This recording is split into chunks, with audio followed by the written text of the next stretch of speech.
좋은 아침입니다.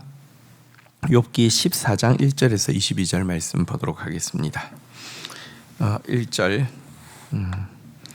여인에게서 태어난 사람은 생애가 짧고 걱정이 가득하며 2절 그는 꽃과 같이 자라나서 시들며 그림자 같이 지나가며 머물지 아니하거늘 3절 이와 같은 자를 주께서 눈여겨보시나이까 나를 주 앞으로 이끌어서 재판하시나이까 4절 누가 깨끗한 것을 더러운 것 가운데서 낼 수 있으리까 하나도 없나이다 5절 그의 날을 정하셨고 그의 달 수도 주께 있으므로 그의 규례를 정하여 넘어가지 못하게 하셨사온즉 6절 그에게서 눈을 돌이켜 그가 품꾼같이 그의 날을 마칠 때까지 그를 홀로 있게 하옵소서. 자, 욥은 이제 하나님 앞에 나아가서 먼저 참 인생이 얼마나 더덥고 짧고 인생살이에 괴로움이 가득한지에 대해서 먼저 하소연을 합니다. 꽃처럼 시들 것이고 그림자처럼 머물지 않고 사라지는 것이 인생이라고 하면서 그런데 하나님 이런 참 짧고 더덥고 괴로움 가득한 인생을 왜 그렇게 눈여겨보시고 왜 그렇게 철저하게 재판하시느냐고 하소연하고 한탄합니다. 또 인간은 사실은 전적으로 타락한 존재이기 때문에 더러운 존재이기 때문에 사실 온전한 깨끗함은 찾을 수 없는 존재이며 또 사실은 하나님께서 정해놓은 시간 날이 되면 허망하게 죽을 수밖에 없는 희망 없는 존재라고 고백을 하고 있습니다. 그런 존재이니 품꾼 같은 존재이니 그의 날을 마칠 때까지 그냥 내버려 두시면 안 되겠습니까? 이렇게 하소연을 하고 있는 것입니다. 7절부터 좀 보도록 하겠습니다. 나무는 희망이 있나니 찍힐지라도 다시 움이 나서 연한 가지가 끊이지 아니하며 8절 그 뿌리가 땅에서 늙고 줄기가 흙에서 죽을지라도 9절 물기운이에 움이 돋고 가지가 뻗어서 새로 심은 것 같거니와 10절 장정이라도 죽으면 소멸되나니 인생이 숨을 거두면 그가 어디 있느냐 11절 물이 바다에서 줄어들고 강물이 잦아서 마름같이 12절 사람이 누우면 다시 일어나지 못하고 하늘이 없어지기까지 눈을 뜨지 못하며 잠을 깨지 못하느니라. 그러면서 인생의 덧없음을 나무와 비교하여서 이제 나무보다 못하다 이렇게 이야기를 하고 있습니다. 여러분 나무는 찍혀도요. 또 여러분 그 나무 뿌리 주위에서 연한 세 가지가 끊임없이 일어나게 됩니다. 예를 들면 또 바싹 말라서 죽은 것처럼 보여도 물이 또 이렇게 연결이 되어지면요 또 다시 이렇게 막 살아나게 됩니다. 여기에 비해서 여러분 인생은 그렇지 않잖아요, 그죠? 인생은 죽으면 장정이라도 죽으면 그것으로 끝이다 이렇게 이야기를 하고 있습니다. 사람이 죽으면 마치 이렇게 물이 바다에서 줄어들고 강물이 잦아들어서 말라 사라지는 것처럼 인생은 소멸되어진다 이렇게 이야기를 하고 있습니다. 어쨌든 인간은 이렇게 약한 존재입니다. 그런데 왜 이렇게까지 관심을 가지시고 이렇게까지 재판하십니까? 뭐 이런 내용이었는데요. 우선 여기서 한 가지 좀 생각해 볼 수 있는 것은요. 욥은 말씀드린 대로 아브라함, 이삭, 야곱 그 언저리의 시대인데요. 그 시대 또 특별히 아직까지 이제 하나님의 구원 계시가 아브라함을 통하여서 이스라엘 민족을 세우시고 민족을 통하여서 율법을 주시고 율법을 통하여서 점점 온전한 구원에 대해서 계시해 가시는 과정을 아직 거치지 않은 욥의 시대에 여러분 사실 제 부활에 대한 소망이 아직까지는 정확하게 정립되어 있지 않았습니다. 욥에게. 그러니까 욥에게 있어서 인간은 죽음으로 이렇게 이제 소멸되어진다. 나무와 달리 이런 그 절망적인 죽음관을 가질 수밖에 없는 것입니다. 그런데 이런 절망적인 인간에게 왜 이렇게 관심이 많습니까? 이런 하소연인데요. 근데 여러분 지금 이제 욥이 지금은 이렇게 이야기하고 있지만 지금 이제 2차 논쟁, 3차 논쟁이 막 진행되어지면 진행될수록 고난이 더 깊어지면 깊어질수록 그는 이렇게 이제 사람은 죽으면 끝이다라는 말에서 점점 더 죽음으로 절대로 끝낼 수 없다. 반드시 부활이 있을 것이다라는 믿음으로 그의 믿음이 자라가게 되는 것을 보게 됩니다. 고난이 도리어 절망과 체념이 아니라 미래에 대한 희망을 또 부활에 대한 소망을 주고 있다는 것이 참 이것은 고난의 참 놀라운 신비이죠.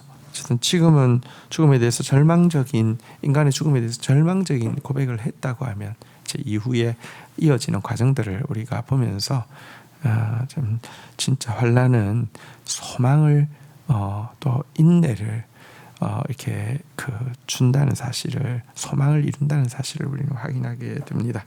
13절부터 보겠습니다. 주는 나를 스올에 감추시며 주의 진노를 돌이키실 때까지 나를 숨기시고 나를 위하여 규례를 정하시고 나를 기억하옵소서. 14절 장정이라도 죽으면 어찌 다시 살아나리이까. 나는 나의 모든 고난의 날 동안을 참으면서 풀려나기를 기다리겠나이다. 15절 주께서 나를 부르시겠고 나는 대답하겠나이다. 주께서는 내 주의 손으로 지으신 것을 기다리시겠나이다. 자, 욥이 그러니까 이 죽음으로 끝난다라고는 이야기했지만 지금 우리가 읽었던 13절에서 15절 내용을 보면 하나님 그 음부에서 나를 좀 이렇게 기억하여 주시고 하나님 내가 그 주님의 앞에 다시 한번 설 수 있도록 도와주십시오. 이런 고백을 하고 있습니다. 한번 생각해 보십시오. 만약에 부활이 없다고 하면, 만약에 하나님의 공의로운 심판이 구현되어지지 않는다고 하면 이 세상을 잘 사는 비결은요, 죄 많이 짓고도 걸리지 않고 큰 나쁜 짓 하고도 그냥 잘 죽으면 그게 인생 제일 멋지게 사는 것 아니겠습니까? 욥이 죽으면 끝이야 라고 이야기했는데 아닙니다. 주님 저를 좀 그 수월에라도 감추어 두셨다가 하나님 주님 나를 불러주시고 내가 주님 앞에 대답할 수 있게 해주십시오 라고 고백하면서 이 불공평에 대해서 바로잡기 위해서라도 부활이 있어야 된다라고 이제 이야기를 하고 있습니다. 나중에는 이제 부활이 확실히 있다라고 이제 이야기하는 단계에 나아가게 됩니다. 그러면서 16절 보겠습니다. 그러하온데 이제 주께서 나의 그럼을 세시오니 나의 죄를 세시오니 나의 죄를 감찰하지 아니하시나이까. 17절 주는 내 허물을 주머니에 봉하시고 내 죄악을 싸매시나이다. 18절 무너지는 산은 반드시 흩어지고 바위는 그 자리에서 옮겨가고. 19절 물은 돌을 닳게 하고 넘치는 물은 땅의 티끌을 씻어버리니이다. 이와 같이 주께서는 사람의 희망을 끊으시나이다. 20절 주께서 사람을 영원히 이기셔서 떠나게 하시며 그의 얼굴빛을 변하게 하시고 쫓아 보내시오니. 21절 그의 아들들이 존귀하게 되어도 그가 알지 못하며 그들이 비천하게 되어도 그가 깨닫지 못하나이다. 22절 다만 그의 살이 아프고 그의 영혼이 애곡할 뿐이니이다. 자, 부활이 있어야만 합니다. 이런 이야기를 했지만 다시 현실로 돌아옵니다. 하나님은 여전히 지금도 자기 걸음까지 세시면서 죄를 살피고 그 죄에 대해서 하나도 빠짐없이 다 캐비넷에 넣고 보관하신다라고 탄식을 하고 있습니다. 또 그는 물이 티끌을 씻어버린 같이 하나님은 사람에게 있는 소망을 끊어지게 하신다라고 이야기하면서 자기에게 남은 것은 고통밖에 없다 이렇게 이야기합니다. 또 그는 사람의 결국은 얼굴빛이 창백하게 되어서 죽음을 맞이하게 되는 것, 임종을 맞이하게 되는 것이며 그의 후손이 예를 들면 잘 됐달지 혹은 그의 후손에 비천하게 될지 이것도 죽은 사람은 그걸로 끝이기 때문에 상관도 없고 알지도 못한다 이렇게 이야기하면서 단지 음부에서 슬퍼하게 되는 것 외에는 인간에게 남는 것이 없다 이렇게 절망하고 있습니다. 이것이 이제 1차 논쟁을 마무리하는 소감입니다. 1차 논쟁을 마무리하면서 이제 이 과정에 잠시 그래도 하나님 음부에서라도 나를 좀 보관해 두셨다가 다시 나와서 내가 하나님 앞에 이야기할 수 있게 해주십시오라고 했다가 아닙니다. 인간은 그냥 절망밖에 없습니다. 이렇게 끝이 나고 있는데요. 그러나 2차 논쟁, 3차 논쟁을 거치면서 소망이 다시 더 생생하고 그 소망이 얼마나 생생하든지 이렇게 막 마음이 급하다고요. 그 주님 앞에 서고 그 부활의 날 내가 이 몸 안에서 주님을 만날 그날 기다린다 이렇게 나아가고 있는 장면을 보게 됩니다. 성도는 환난을 통해서 인내를 배우고요. 또 정금같이 연단되어지고는요. 결국은 소망이 완성되어지는 존재입니다. 하나님은 우리의 연약함을 잘 이해하시는 분이시고요. 하나님이 이렇게 세밀하게 감찰하시는 이유는 우리에게 영생이 있기 때문이기도 하고요. 사실 우리를 심판하기 위함이 아니라 우리를 완전하게 구원하기 위함이라는 사실, 이것이 신약시대를 살고 있는 우리가 알고 있는 지식일 뿐만 아니라 매일 감격하면서 누려야 할 영적인 지식입니다. 주신 말씀 붙잡고 기도하며 나가도록 하겠습니다. 하나님, 고통 가운데서 인간이 얼마나 절망적인 존재인지를 토로하고 있는 욥의 모습을 봅니다. 그러면서도 이것으로 만약 끝난다고 하면 이 불공평함과 이 불의함으로 인생이 끝난다고 하면 그건 너무 허망한 것이기 때문에